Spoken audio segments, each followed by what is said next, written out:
Hello, good afternoon class. Myself Dr. Bhanu and today is my lecture on role of immunity in host pathogen relationship. In last lecture we discussed about host pathogen relationship. This is a part of the topic. So we will start immunity. Let's start.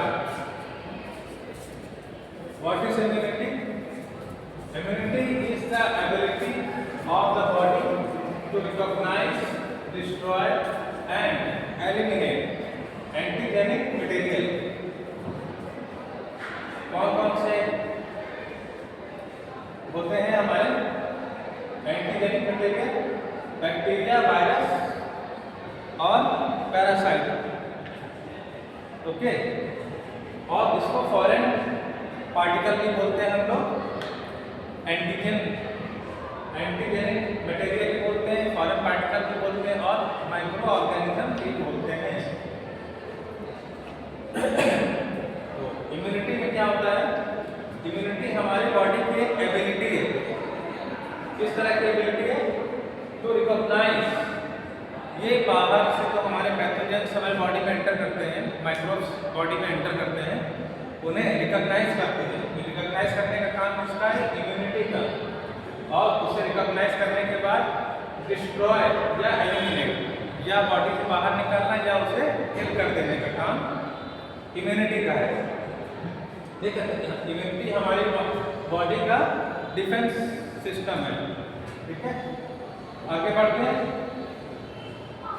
Immunity कितने type की होती है ये देख लेते हैं chart के माध्यम से। इम्यूनिटी दो तरह की होती है, two type of immunity. We have innate immunity and acquired immunity. अब इनेट इम्यूनिटी और एक्वायर्ड इम्यूनिटी क्या होती है? इनेट इम्यूनिटी हमारा जो हमें बाय बर्थ हमें मिलती है डिफेंस सिस्टम, हमारी इम्यूनिटी उसे हम लोग इनेट इम्यूनिटी बोलते हैं, उसका पार्ट है जो बाय बर्थ हमें मिलती है।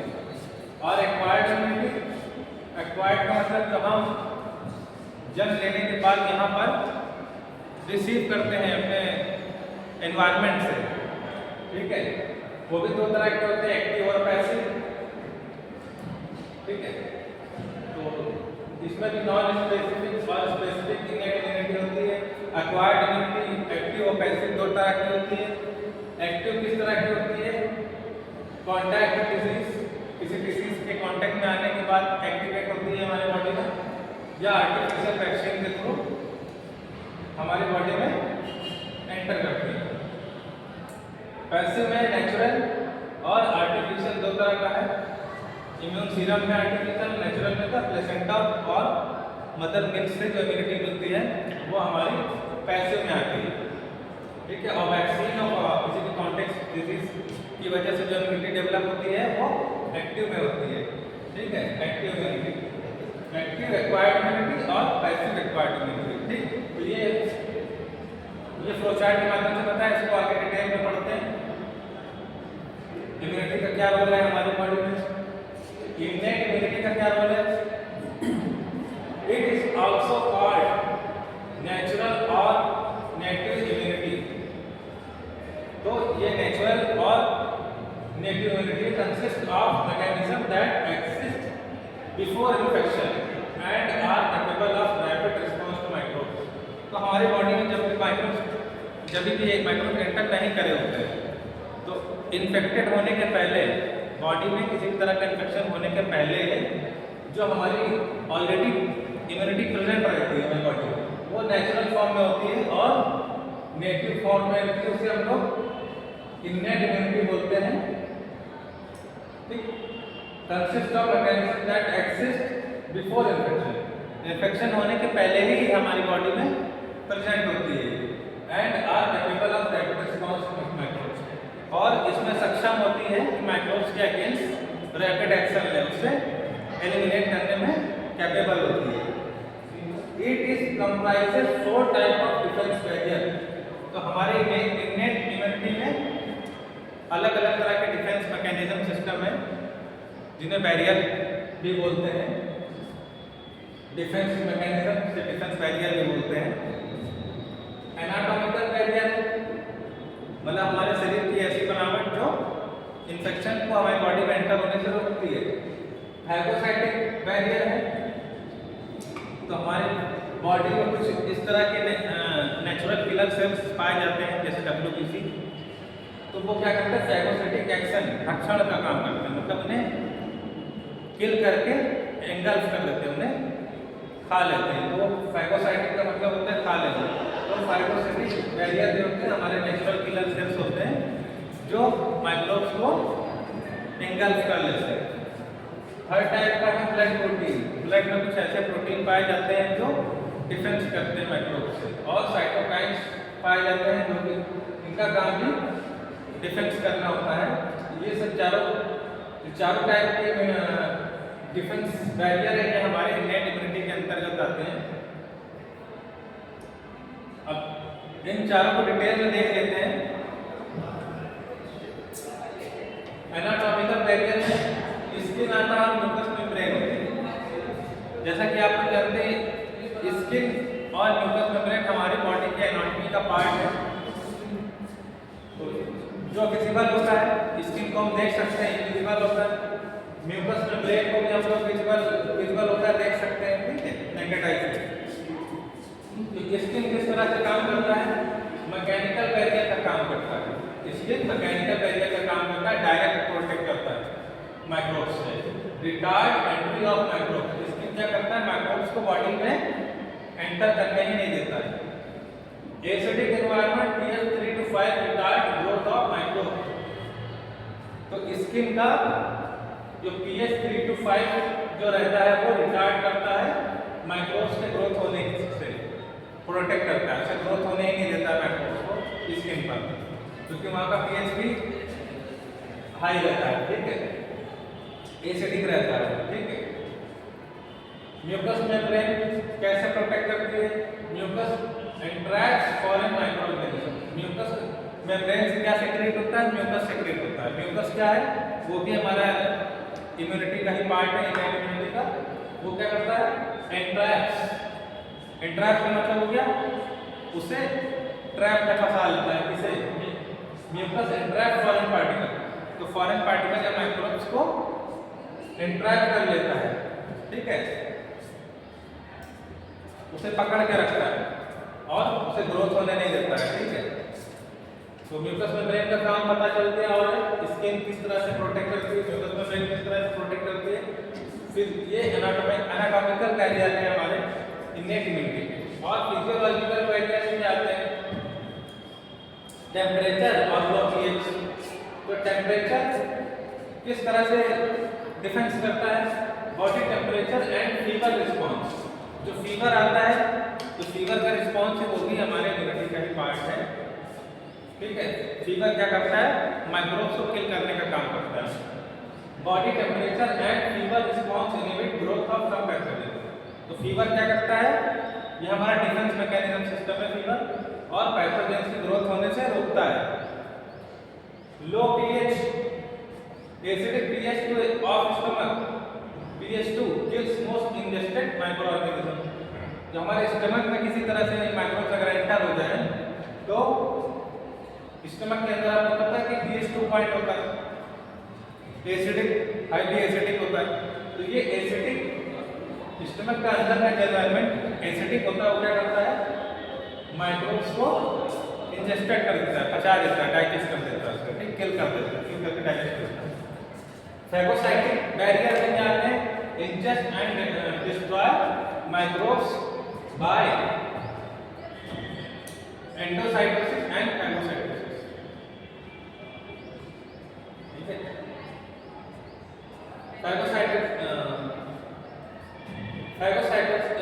फैगोसाइटिक बैरियर में क्या कहते हैं? न्यूट्रोफिल्स आते हैं हमारे, मैक्रोफाज आते हैं, नेचुरल किलर सेल, इनके सेल आते हैं, ठीक है।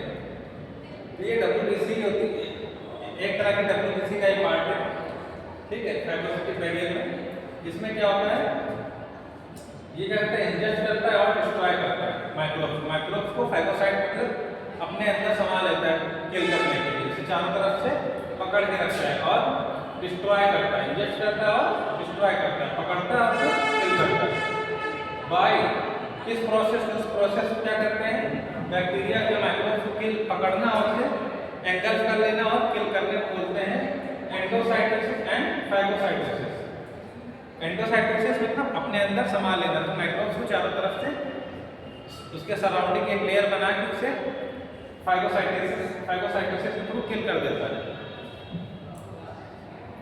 टिश्यू डैमेज एंड, अच्छा इसमें इन्फ्लेमेटरी बैरियर में क्या आता है,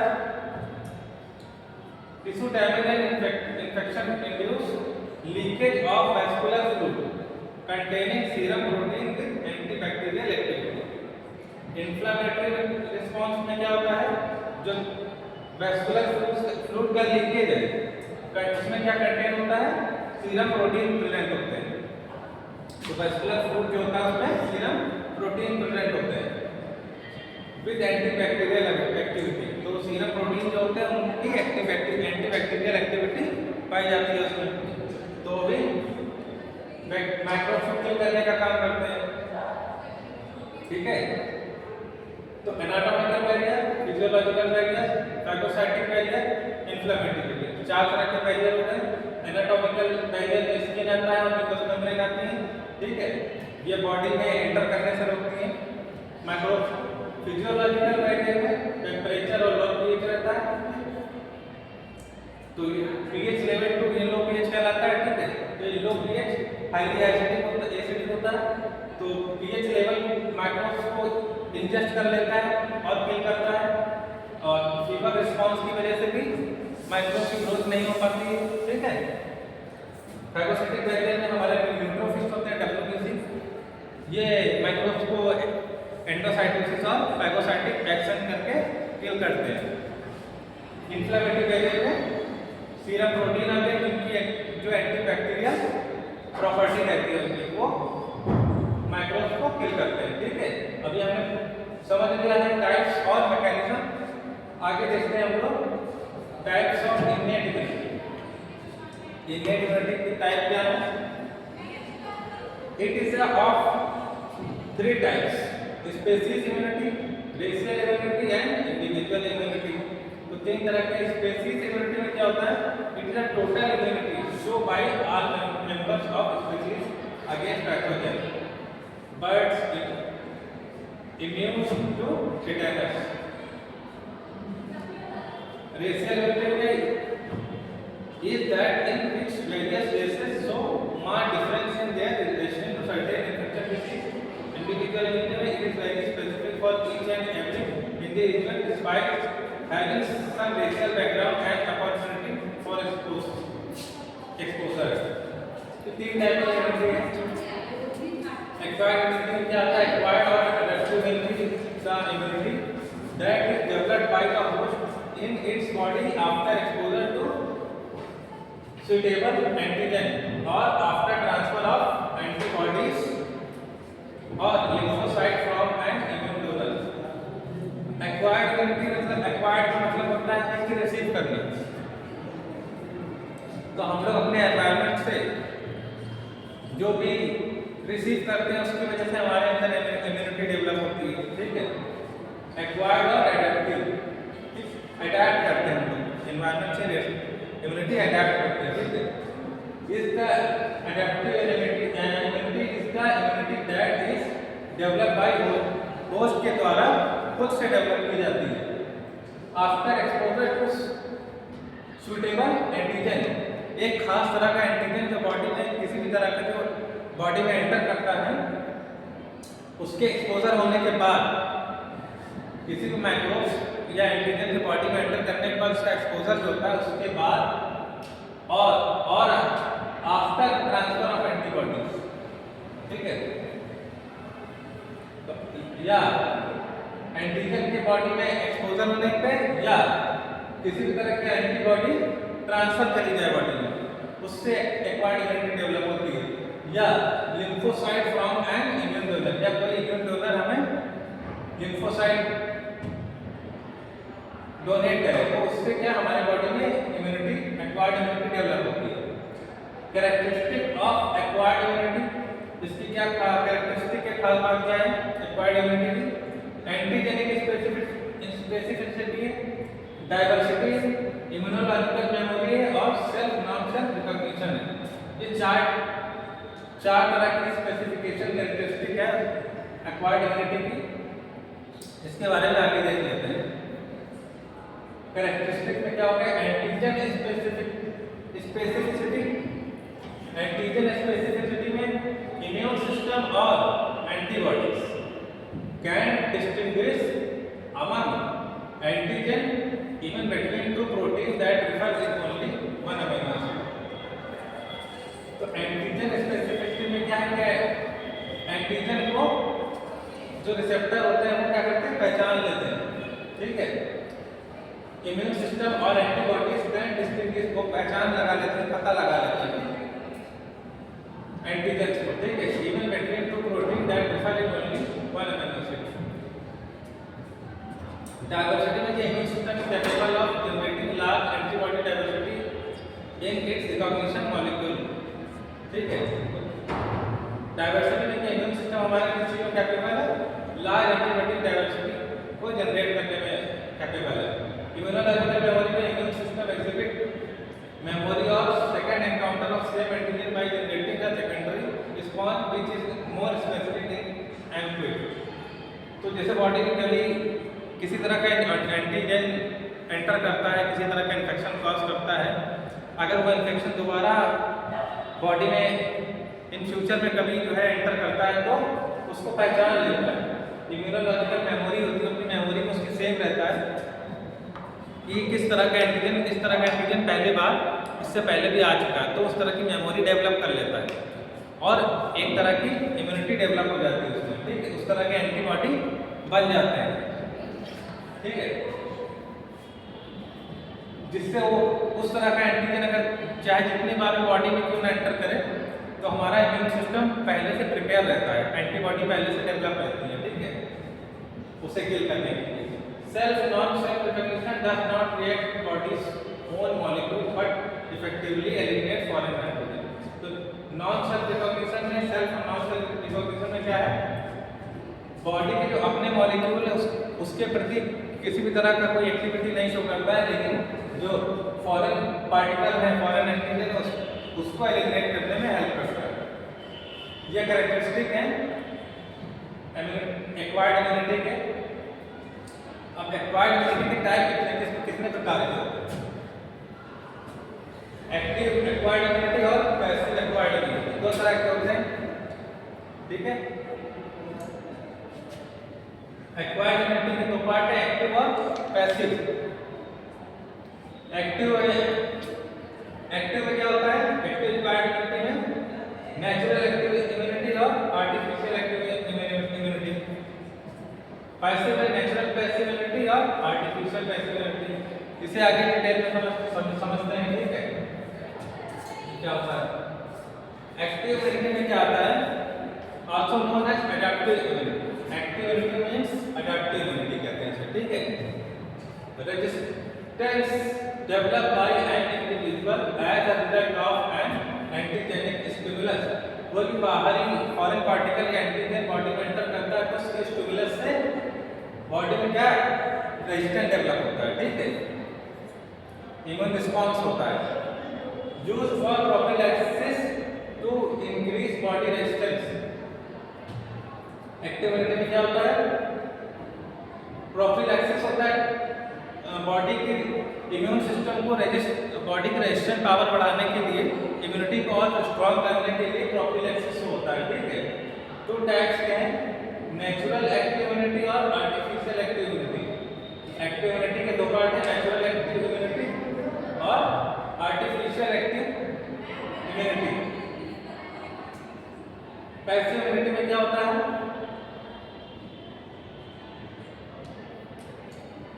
Resistance transmitted passively to a recipient in a ready-made form. Recipient's immune system plays no active role. तो रेसिपिएंट जो होस्ट है उसमें इम्यून सिस्टम जो है वो उसका कोई रोल नहीं रहता, ये बाहर से ट्रांसफर करी जाती है। रेजिस्टेंस ट्रांसमिटेड पैसिवली, पैसिवली मतलब बाहर से बॉडी में अलग से डाली जाती है। Used for treatment of acute infection, तो एक्यूट इन्फेक्शन का ट्रीटमेंट के लिए जो इम्यूनिटी बाहर से डाली जाती है, रेजिस्टेंस ट्रांसमिटेड पैसिवली, तो उस एंटीजन के अगेंस्ट रेजिस्टेंस जो होती है उसे पैसिवली ट्रांसमिट की जाती है हमारी बॉडी में। उसका क्या काम होता है? Use for treatment of acute infection, तो एक्यूट इन्फेक्शन का ट्रीटमेंट करने के लिए उसका यूज होता है। दो तरह के नेचुरल पैसिव इम्यूनिटी और आर्टिफिशियल पैसिव इम्यूनिटी। अब यहाँ पर एक्टिव इम्यूनिटी और पैसिव इम्यूनिटी का चार्ट है, इसको एक बार हम लोग देख लेते हैं। एक्टिव इम्यूनिटी में क्या produce actively by host immune system. Active immunity में क्या होता है, कहां से प्रोड्यूस होती है? होस्ट इम्यून सिस्टम से सेल्फ प्रोड्यूस होती है, ठीक है। पैसिव इम्यूनिटी क्या है? Receive passively, no active participation host immune system, तो होस्ट का खुद का इम्यून सिस्टम वर्क नहीं करता, बाहर से हमें पैसिवली रिसीव करता है, ठीक, तो उसे पैसिव इम्यूनिटी होती है। इसमें क्या है? इंड्यूस बाय इन्फेक्शन और बाय इम्यूनोजेंस, तो इन्फेक्शन के द्वारा जो इंड्यूस होता है, जिसमें क्या है? Conferred by administration of readymade, बाहर से एंटीबॉडीज वैक्सीन लगा दी जाती है, वो होती है इसमें लॉन्ग लास्टिंग इफेक्टिव प्रोटेक्शन। ये तो एक्टिव इम्यूनिटी लॉन्ग लास्टिंग क्या होता है, और ये शॉर्ट टाइम के लिए हमारे इम्यूनिटी होता है, तो लॉन्ग टाइम इम्यूनिटी हमारा एक्टिव इम्यूनिटी है। Immunity effective only after life period that requires for generation of antibodies, तो ये एक्टिव इम्यूनिटी क्या होता है? ये इफेक्टिव कहाँ रहता है? लैग पीरियड में, ठीक, जब इन्फेक्शन स्टार्टिंग में होता है तो लैग पीरियड होते हैं, ठीक, बीच में पता लॉग पीरियड होता है, बाद में इन्फेक्शन की जब स्टार्टिंग होती है उसे लैग पीरियड होते हैं। जब कोई माइक्रोब्स हमारी बॉडी में एंटर करता है तो नया एंटर किया तो उसे लैग पीरियड होते हैं, ठीक है। तो इम्यूनिटी इफेक्टिव कहाँ होती है? Only for lag period. तो ये इमीडिएट इम्यूनिटी, इसमें समय लगता है एंटीबॉडी डेवलप होने में, और ये तुरंत रिस्पांस करती है, इमीडिएट रिस्पांस करती है, ठीक है। इम्यूनोलॉजिकल मेमोरी प्रेजेंट होती है, इसमें कोई मेमोरी नहीं प्रेजेंट होती है। इसमें क्या होता है? इम्यूनोलॉजिकल मेमोरी प्रेजेंट होती है, मतलब अगर एक बार एंटीजन बॉडी में एंटर किया तो दोबारा अगर कभी भी एंटर करेगा तो बॉडी उसके लिए रेजिस्टेंस डेवलप कर चुकी होगी, इम्यूनिटी डेवलप कर चुकी होगी, ठीक है।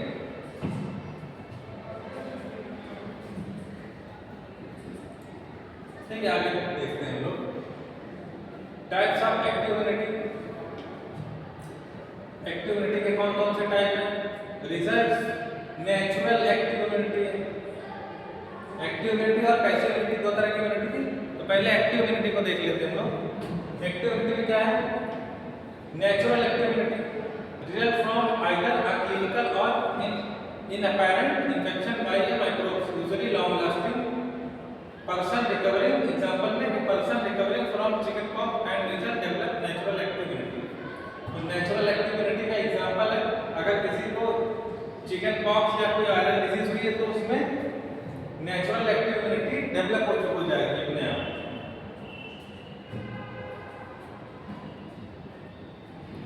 फिर premunition special type of immunity seen in syphilis में भी ऐसे ही होता है, ठीक है। स्पेशल टाइप की इम्यूनिटी डेवलप होती है। Immunity to the infection last only as long as the original infection remains active. Once the disease is cured the patient become susceptible to the spirochetes against. तो ये immunity क्या रहती है?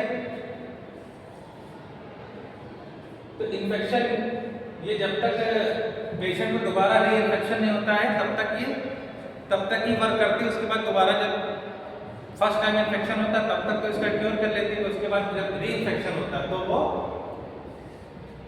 फिर से उसी तरह का काम करती है, ठीक है। Patient become susceptible to the spirochetes again, तो दोबारा अगर इन्फेक्शन होता है तो फिर नेचुरल एक्टिव इम्यूनिटी फिर वर्क करती है इसी तरह। आर्टिफिशियल एक्टिव इम्यूनिटी में क्या होता है? वो तो नेचुरल हो गया। आर्टिफिशियल एक्टिव इम्यूनिटी में रेजिस्टेंस इंड्यूस्ड बाय वैक्सीनेशन, इसमें क्या है? वैक्सीनेशन, वैक्सीन की बात करते हैं इसमें, ठीक है। आर्टिफिशियल क्या एक्टिव इम्यूनिटी क्या है? बाहर से वैक्सीन दी जाती है। Resistance induced by vaccination, microbes के अगेंस्ट बॉडी में डेवलप होता है वो कौन कराता है? वैक्सीन कराती है आर्टिफिशियली। तो वो आर्टिफिशियल एक्टिव इम्यूनिटी का पार्ट है। वैक्सीन क्या होती है? प्रिपरेशन ऑफ लाइव और print micro organism and their products antigen और टॉक्साइड। वैक्सीन में क्या होता है? दो तरह की होती है, लाइव और killed micro organism. Live vaccine, ठीक है, और किल्ड माइक्रो ऑर्गेनिज्म, ठीक है। प्रिपरेशन ऑफ लाइव और किल्ड माइक्रो ऑर्गेनिज्म, या तो लाइव वैक्सीन होगी या माइक्रो जो हो उनको किल करके उनके कुछ प्रोटीन या कुछ माइक्रोब से कुछ पार्ट से वैक्सीन तैयार करी जाती है, ठीक है, उसे बोलते हैं वैक्सीन, ठीक है।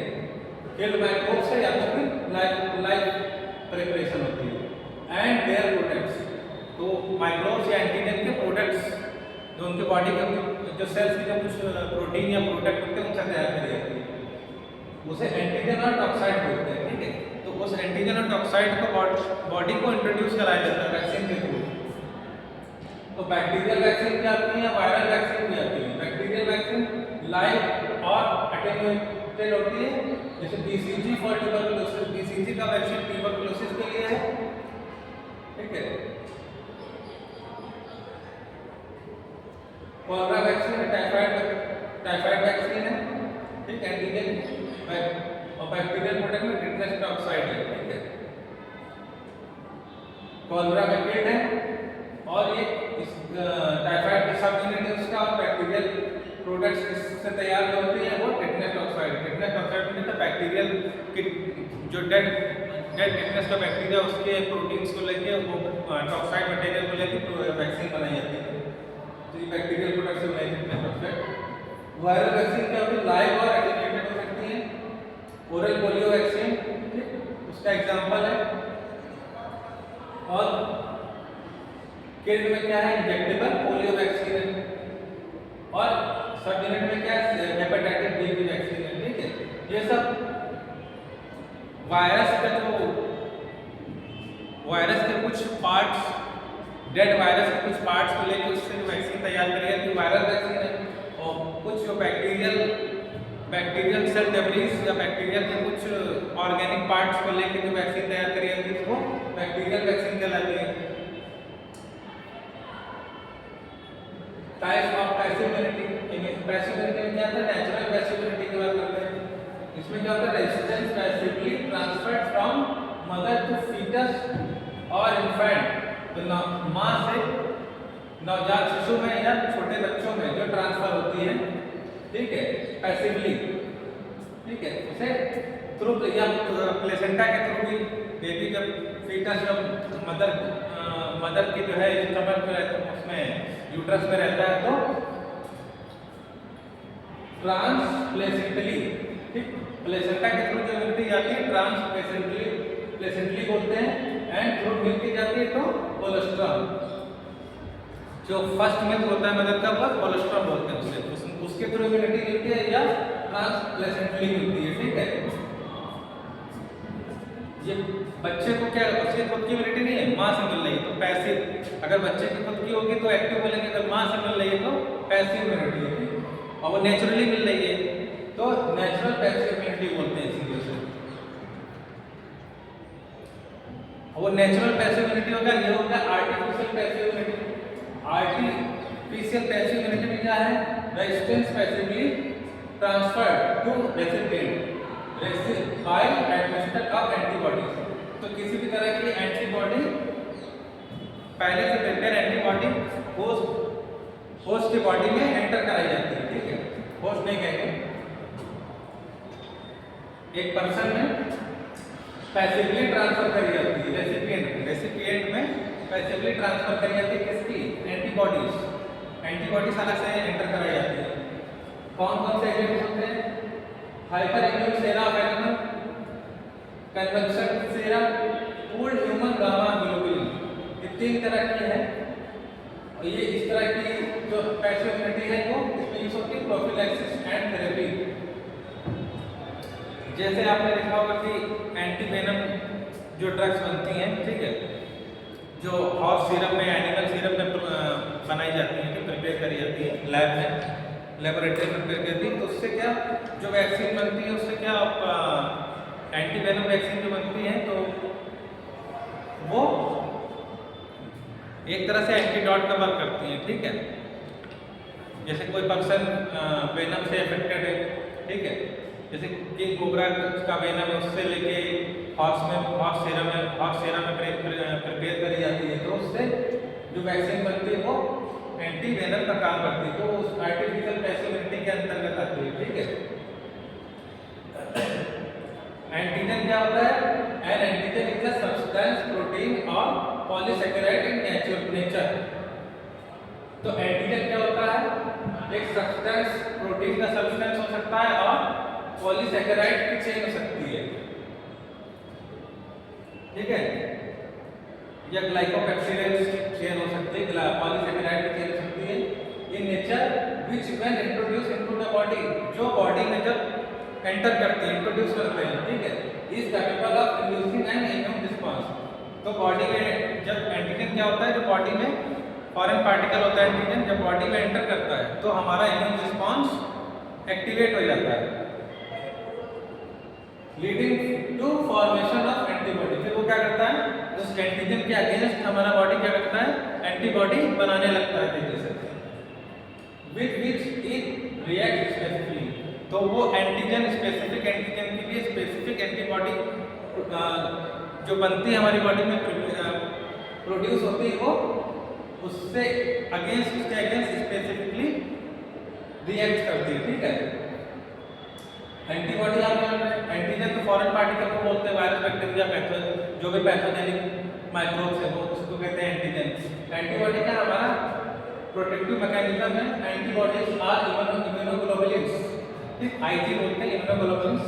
एंटीबॉडी का immunoglobulins that react specifically with the antigen. तो जिस तरह का एंटीजन होगा उसके अगेंस्ट वैसे ही इम्यूनोग्लोबुलिन रिएक्ट करेंगे, ठीक है, that stimulate their production. Antibodies are IgG, IgM, IgD, IgA, IgA. तो इम्यूनोग्लोबुलिन कितने तरह के होते हैं? IgG, IgM, IgD, IgA, IgA, ठीक। इम्यूनोग्लोबुलिन क्या है? Immunoglobulin is a glycoprotein. Immunoglobulin क्या होते हैं? ग्लाइकोप्रोटीन होते हैं। That is made in response to an antigen। तो कैसे बनते हैं? जो that is made in response to an antigen को रिस्पॉन्स करने के लिए एंटीबॉडी बनते हैं, इन्हें इम्यूनोग्लोबुलिन बोलते हैं। इम्यूनोग्लोबुलिन एंटीजन का रिस्पॉन्स करते हैं and can recognise and bind to antigen that cause its production. तो उस एंटीजन से इम्यूनोग्लोबुलिन बाइंड होके उसका प्रोडक्शन को रोकते हैं, ठीक है। इसी तरह इम्यूनोग्लोबुलिन हमारी इम्यूनिटी का एक पार्ट है जो बहुत इंपॉर्टेंट रोल निभाते हैं। एंटीजन से बाइंड करके उसे प्रोडक्शन को रोकते हैं। Are gamma globulins synthesised by plasma cells constitute 25 to 30% of total serum protein। Antibodies are present in serum. तो सीरम में एंटीबॉडी प्रेजेंट होते हैं। Tissue, fluid and mucosal surface. कहाँ पर? सीरम में, टिश्यू फ्लूइड्स में और म्यूकोसल सरफेस में एंटीबॉडीज प्रेजेंट होते हैं। All antibodies are immunoglobulin. जितने भी एंटीबॉडीज क्या हैं? इम्यूनोग्लोबुलिन हैं। But all immunoglobulins may not be antibodies. तो जितने भी एंटीबॉडीज है वो इम्यूनोग्लोबुलिन्स कहलाते हैं, लेकिन सभी इम्यूनोग्लोबुलिन्स एंटीबॉडीज नहीं कहलाते हैं। क्लासिफिकेशन है यहाँ पर इम्यूनोग्लोबुलिन्स का based on structure and antigenic nature of H chain. तो एच चेन जो होती है उसके अकॉर्डिंग इम्यूनोग्लोबुलिन्स की कैटेगरी बनाई गई है। 5 कैटेगरी में है, gamma, alpha, mu, delta and epsilon, ठीक है। तो इन्हीं के अकॉर्डिंग इसमें जी रखा गया है। Immunoglobulin alpha, immunoglobulin gamma, immunoglobulin alpha, immunoglobulin mu, immunoglobulin delta and immunoglobulin epsilon. ये हमारे इम्यूनोग्लोबुलिन का स्ट्रक्चर है, ठीक है। ये सीरम में ये इम्यूनोग्लोबुलिन हमारे सीरम में म्यूकस मेम्ब्रेन में पाए जाते हैं और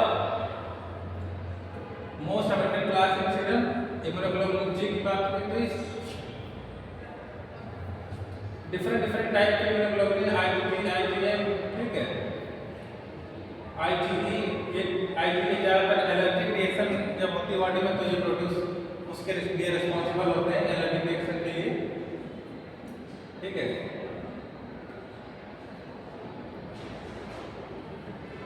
primary and secondary immune response क्या होता है? इम्यून रिस्पॉन्स का मतलब क्या होता है? Collective and coordinated response to the foreign substance in an individual mediated by the cells and molecules of the immune system. Immune response क्या है? हमारे इम्यून सिस्टम का जो बॉडी में फॉरेन सब्सटेंस एंटर करते हैं उसके अगेंस्ट जो हमारी बॉडी रिएक्ट करती है उसी को इम्यून रिस्पॉन्स बोलते हैं, ठीक है। प्राइमरी इम्यून रिस्पॉन्स क्या होता है? अगर कोई antigen come in contact with immune system, अगर कोई एंटीजन क्या होता है हमारी बॉडी के इम्यून सिस्टम के कांटेक्ट में आता है फर्स्ट टाइम, पहली बार जब इन्फेक्शन होता है, during this time of immune system has to learn to recognise antigen. तो पहली बार जब माइक्रोब एंटर होता है तो हमारी बॉडी क्या करती है, हमारी बॉडी का इम्यून सिस्टम क्या करता है, उसे रिकॉग्नाइज करता है, उससे सीखता है अपने आप को कैसे प्रिपेयर करना है and how to make antibody, और कैसे एंटीबॉडी इसके अगेंस्ट बनाई जाए सीखता है against it and eventually produce memory lymphocyte, वो उसके अगेंस्ट मेमोरी लिम्फोसाइट प्रोड्यूस करता है जिससे वो एंटीजन दोबारा अगर बॉडी में एंटर करे तो उसे रिकॉग्नाइज करके उसके अगेंस्ट एंटीबॉडी बनी रहेगी तो उसे किल कर देगा, उसकी प्रोडक्शन को होने नहीं देगा, वह उसकी साइड पे बाइंड हो जाएगा तो उसका रिप्रोडक्शन नहीं करने देगा। सेकेंडरी इम्यून रिस्पॉन्स में था अगर व्हेन द सेकंड टाइम, दूसरी बार, तीसरी बार या चौथी बार जब भी इन्फेक्शन होगा the person is exposed to the same antigen, अगर वही उसी तरह का जिससे पहले जिसके अगेंस्ट एंटीबॉडी शरीर में बन चुकी है, ठीक, इम्यूनोग्लोबुलिन बन चुकी है, तो वही अगर सेम एंटीजन दोबारा अफेक्ट करता है या तीसरी या चौथी बार अफेक्ट करता है बॉडी को, वहाँ वो पर्सन एक्सपोज होता है सेम इन्फेक्शन के थ्रू। At this point immunological memory has been established, उसी समय क्या होगा, इम्यूनोलॉजिकल मेमोरी बनी रहेगी पहले से and the immune system can start making antibody में, तो एंटीबॉडी तुरंत से बनना शुरू हो जाएगी क्योंकि पहले से वो उसे तो पहले से रिकॉग्नाइज कर चुकी होगी।